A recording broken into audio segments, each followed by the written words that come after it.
I don't want to call this the end, because it's not over. This is more or less a withdrawal. Sick as it may seem, I'm just going to turn a blind eye and try to stay out of it. The whole situation is bigger than I had imagined, bigger than I can handle. I can, however, tell you that I found answers, but even more questions, some that we will not know the answers to. As I said before, I went back to Iowa on March 26th. I'll skip the boring details and start where I got off the plane. The officer that had saved my ass the first trip was there waiting to pick me up. I had spoken with Officer Franklin prior to making this trip. He thanked me for connecting with him personally, and taking precautions before going up to the house. We both got in the car and started off to my favorite place of all time, the McManus Ranch. Side note, I don't know why everyone calls an old house in a wooded area a ranch, but they do, and it has a nice ring to it. In the car we made some small talk, some about the history of the town, some about Joey's case. I told him everything about the recent happenings. He seemed awfully calm about it. I didn't expect him to freak out, but he didn't seem surprised by any of it. Well, when you've been around as long as I have, you see some crazy shit, he said with a chuckle. A lot of talk coming from someone who isn't even a decade older than me. I then brought up the shepherd's cult. He seemed a bit taken aback by it. Then he asked me why I brought it up.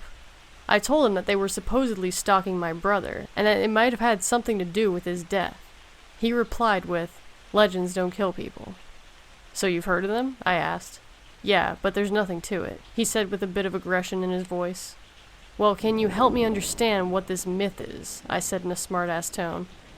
He was against it at first, but then I talked him into it. He told me this. Back when I was a kid, there were rumors all around town about this shepherd's cult. Sooner or later, the kids caught wind of it, and it terrified us, at first. Then, some dumb kid on the playground went around telling all the kids that he had overheard his parents talking about it. He told them that his parents said that they whistle to let God know that they were taking another one of his creations. Now, as soon as everyone and their mother heard about this rumor, they didn't get a night's sleep, jumping at the sounds of birds and crickets chirping at night. Sooner or later, the rumors turned into jokes. Kids on the playground would play a game called whistle tag. One kid would play the whistler, and if the whistler caught you, you would then be the whistler and find other victims. Although, my minister told me a different story. He claimed that they didn't whistle to let God know that they were destroying his creation. They whistled to let God know that he would not meet the creation in death, because there was no death, only immortality.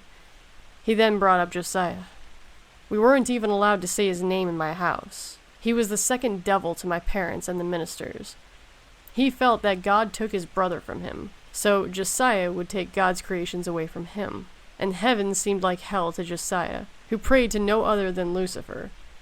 Lucifer apparently granted Josiah the gift of immortality, as long as a sacrifice would be offered up once a year. Josiah then became the devil's advocate, per se. Later then to create his own 8th layer of hell, I guess, and blah blah blah. He would send the souls he took to this part of hell, and they would be forced to live there forever while everyone died around them, their own personal hell. This was me paraquoting. Franklin was a lot more vulgar, and was keen on communicating. After letting it sink in, it's crazy to think that so many people believe this, and I had never heard of it, and I'm Catholic. We pull up to the road that leads to the house, and Franklin seems very calm. I get that it's his job and all, but he didn't seem cautious.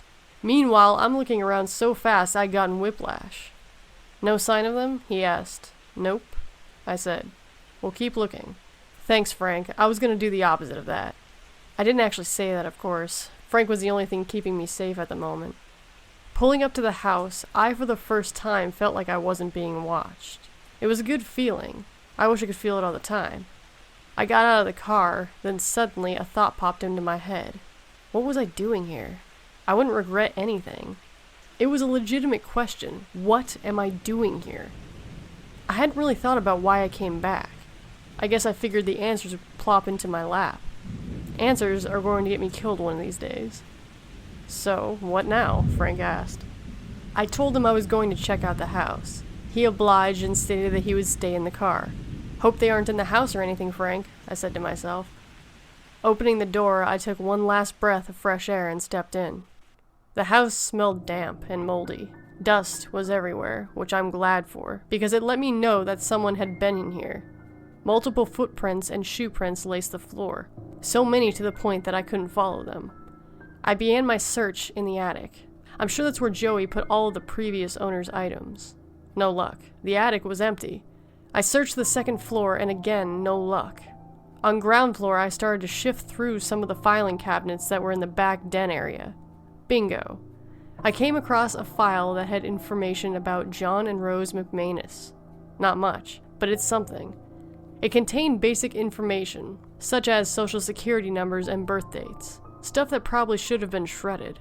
I hardly glanced at most of it until something caught my eye, their birth dates.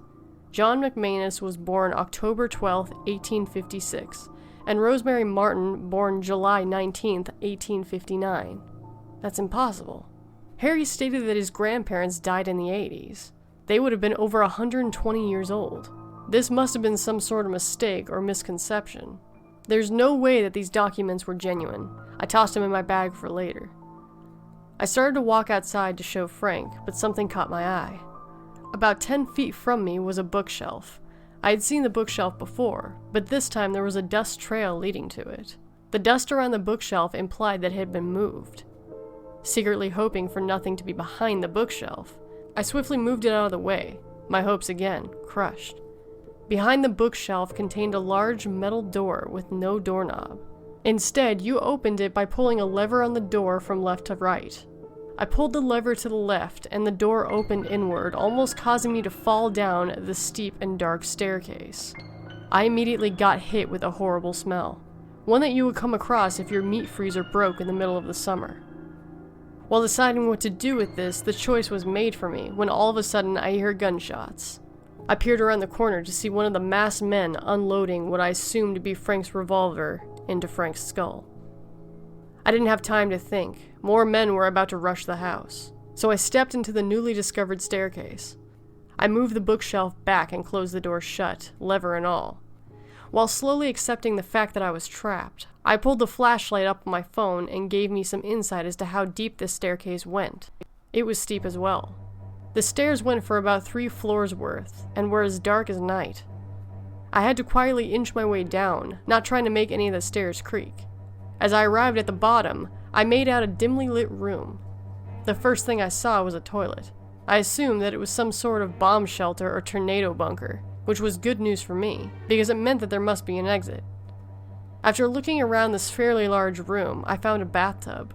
Before giving it a second thought, the cellar door flew open. I thought I had died for a second. The door opened so loudly it instantly stopped my body where it stood. I scrambled for a place to hide while the footsteps grew louder and heavier. It sounded like a stampede was coming down those stairs. I settled on the bathtub, stepping 1 foot at a time and closing the curtain, hoping that it would be dark enough for me to go unseen. The water in the tub began to soak my socks and jeans. I hadn't even realized it at first because of how scared I was. After what felt like forever, men started pouring out of the staircase and gathering around in a circle. Shortly after, a loud rumbling came pouring down the stairs, and out came a body. Frank's body. It was too dark to realize it at first glance, but I got clarity after my eyes adjusted. Shortly after Frank's body came down the stairs, so did another cult member, and this guy was big. Must have been at least 6'7". The man then dragged Frank towards the center of the room. Everyone then joined in a circle around his body. Next, they began chanting, or praying, in what seemed to be Latin. I can't for the life of me remember what they were saying, but I'll forever remember what happened next. The giant man brought over a bowl and slit his forearms, letting blood pour into it. He then passed it to the next member, and they would do the same, before finally topping it with Frank's blood. It was filled almost to the brim, that I could tell by the dim candlelight. After the bowl was complete, 2 men, one holding the bowl and the other holding a candle, walked slowly over to the tub, while the other men kept chanting. I dared not move. While every muscle in my body tightened to keep me from screaming, the 2 men inched closer and closer, until finally they were 2 feet away. At this point, I slowly inched back a little when my leg touched something. I looked down and the candles illuminated the crimson liquid which I had been standing in. I didn't gasp. I didn't make a sound. A little bit of blood wouldn't make me give away my position. The men holding the bowl then said, Please, accept our offerings, Father. Before I could even process what that meant, a deep, crackly voice came from down below my side and said, I accept. I turned to see bright, hellish eyes staring up at me from the tub. I lost my grip and slipped, smacking my head on the side of the tub. I must have lost consciousness for a second, for when I came to, the men had just now noticed what happened. The lights were on and I was covered in blood, but there was nothing else in the tub. They were rushing over and soon towered over me. I screamed, pushing my way through the crowd as they gripped at me. Slipping on the blood that was on the floor, finally I reached the stairs and started to ascend, the whole time hearing thundering footsteps behind me. I'm reaching the top, one step closer. Every step, only 10 steps left. 10, 9, 8, 7, 6, 5, 4. I felt a hand grip my back. 3, 2, 1. Stop. Instantaneously, we all stop. Because at the top of the stairs, I'm face to face with Joey. So surprised, I hadn't even noticed the knife in my stomach. I collapsed while grabbing my brother. With so many questions that I couldn't ask, I began to fade. I woke up at the hospital with no sharp pain in my stomach. I paged the nurse and she came rushing in. You're awake, she said, her voice piercing my brain. What happened? I asked. You were in a car accident, don't you remember? No, I don't, I said hesitantly. I'm sorry, what's your name again? I can't find your clipboard. My name's Tim. Well, Tim, I'm sorry to inform you Officer Franklin didn't make it. Oh? I said in a confused tone. She left the room. I sat there for an hour thinking about what had happened. I knew that it had to be real. It all felt too real.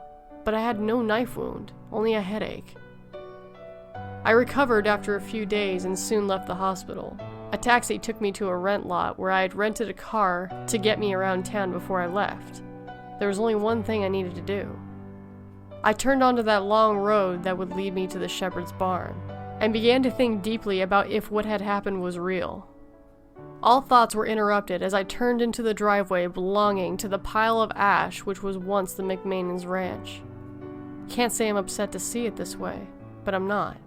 Maybe all this will be over, now that the ritual ground has been destroyed. Who am I kidding? Nothing is ever that easy. I walked up to where the front door used to be and stepped on the ashes. I walked across the entire pile before my leg fell through the ash, revealing an opening. It was the cellar entrance. Although by the looks of it, the stairs were missing, so no luck getting down there. Honestly, at this point, I was so exhausted, I just said screw it. I started back to the car. While reaching into my bag to find my smokes, I saw a piece of paper there. I pulled it out, and as clear as day it read, Certificate of Birth, belonging to John McManus, born October 12th, 1856.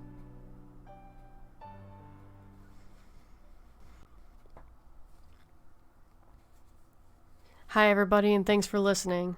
While the story does say that it is not over, the author has told me that the next chapter is going to be a very long time coming, so it's something that's going to be looked forward to in the future, but it's not going to be anytime soon, so I'm not going to have another chapter up anytime soon. I want to thank you guys for listening to this series. If there's any other series out there that interests you, please let me know. Or any other creepypastas or true stories or anything like that that freak you out, let me know and I'd be happy to read it. I also just want to take the moment to thank everybody. I've reached 5,000 subscribers and I thought that was a pretty cool milestone. So thank you everybody for your continued support, sharing my videos, liking, subscribing, whatever, even if it's just commenting to say hi. I do see everybody's comments, so I thank you for that. So until my next video, have a wonderful day.